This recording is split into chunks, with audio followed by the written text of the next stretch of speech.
Hello ಎಲ್ಲರಿಗೂ, ನಿಮ್ಮೆಲ್ಲರಿಗೂ ಮಹಾಶಿವರಾತ್ರಿ ಹಬ್ಬದ ಶುಭಾಶಯಗಳು. ಇವತ್ತು ನಾನು ನಿಮ್ಮ ಜೊತೆ ಶೇರ್ ಮಾಡ್ತಾ ಇದ್ದೀನಿ ಸಿಹಿ ಪ್ರಸಾದ.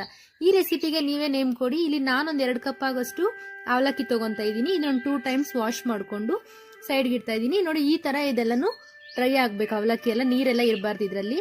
ಈಗ ಮತ್ತೆ ಒಂದು ಪಾತ್ರೆ ತಗೊಂಡು ಇದಕ್ಕೆ 1 ಕಪ್ ಆಗೋಷ್ಟು ಬೆಲ್ಲನ ಸೇರಿಸ್ತಾ ಇದ್ದೀನಿ. ಇಲ್ಲಿ 2 ಕಪ್ ಅವಲಕ್ಕಿಗೆ 1 ಕಪ್ ಬೆಲ್ಲ ಸೇರಿಸ್ತಾ ಇದ್ದೀನಿ. ಬೆಲ್ಲ ಏನು ಪಾಕ ಬರಬೇಕಾಗಿಲ್ಲ, ಜಸ್ಟ್ ಕರಗಿದ್ರೆ ಸಾಕು. ಇದಕ್ಕೆ 1 ಕಪ್ ಆಗೋಷ್ಟು ಹಸಿ ಕೊಬ್ಬರಿನ ಸೇರಿಸ್ಕೊತಾ ಇದ್ದೀನಿ.